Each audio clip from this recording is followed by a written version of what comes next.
At ngayon, sasamahan tayo ng isa sa mga tinitingalang pangalan sa telebisyon, ang K na may dalang K-sagutan at merong K-galingan. Please welcome Miss Corina Sanchez Rojas.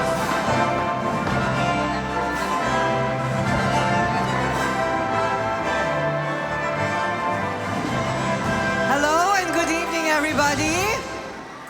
Para sa lahat ng empleyado, beneficiary, at mga bumubuo ng mga kumpanya ng MVP Group, isa pong masayang pagbati ng maligayang Pasko sa inyong lahat. Ninanais na gawing merry ng MVP Group ang buhay ng bawat Pilipino. That is because of the vision of the man behind this brand. A vision and an unwavering commitment to sustainable growth in energy, transportation, health, business, and the media. Alam nyo naman lahat yan. All of these just to improve the lives of his fellow Filipinos. Kaya naman ngayong taon, kahit ang simbahan kinilala ang kanyang paglilingkod sa kapwa sa pagkakagawad sa kanya ng Pro Ecclesia et Pontifice Commendation mula mismo sa Santo Papa. O, palakpakan naman tayo.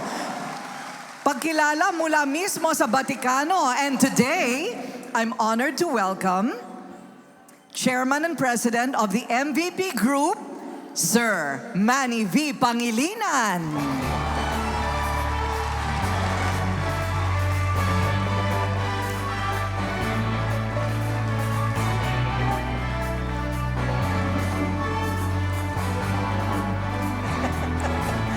Thank you. Hello. Okay, ladies and gentlemen, let's give it up for our main man, Sir Manny V. Pangilinan.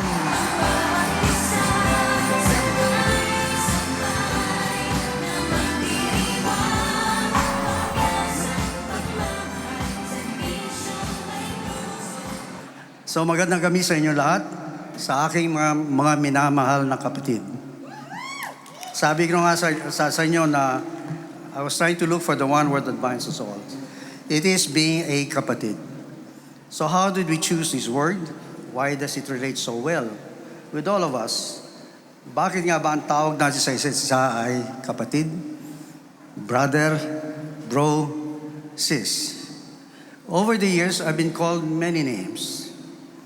From Iho by my mother, to Tol by my classmates, to Tito, Ninong, Lolo, and Boss. But during this season, as our hearts grow tender with childhood memories and love of family, including yours, my corporate family, names do not really matter. We become a child again at this time of the year, which is Christmas. I grew up with two siblings, my Kuya Chiki and my younger sister Tessie. Tessie was our baby sister, our sweet bunso, the only girl, who would always share with me her Pringles and her chocnuts, even to this day. And Chiki was the pogi of the family. He could win people over ever so easily, which is a polite way of saying, habulin siya ng mga babae. Chick boy ang kuya ko, kasi mistisyo siya. Having siblings means a lot of the usual family arguments, bickerings, even fighting. But it also means growing very close, sharing the same experiences and knowing each other deeply. This is no different from our relationship with each other within the MVP Group. We might not always agree on things, and we sometimes compete intensely with each other, especially during the MVP Olympics. Nonetheless, we always take the occasion, especially during Christmas, to bond with each other, enjoy each other's fellowship, and remind ourselves that we are indeed family. We in the MVP Group may work in different industries, face different challenges, serve different customers, but we are one family. I would not have it any other way. So what is the real meaning of Christmas? So whether you're mature, millennial, or Gen Z, it revolves around the birth of Christ. At one time when I was talking to the former president of the Ateneo, Father Ben Nebres, I asked you, what is the core doctrine of the Catholic Church? It is very simple, it said. It is Jesus Christ becoming man on Christmas Day.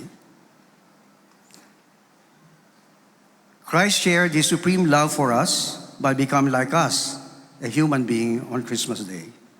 A real gift of love given more than 2,000 years ago.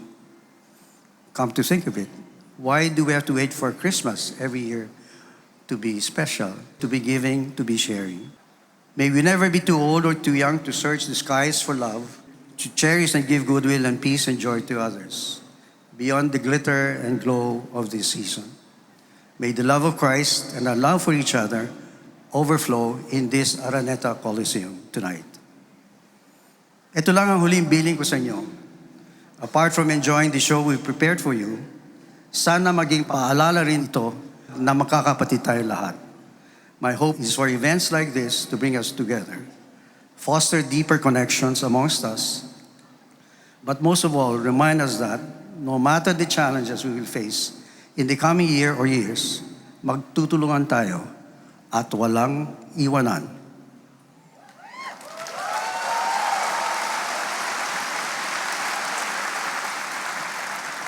Maraming salamat mga kapatid at merry ang vibes ng Pasko.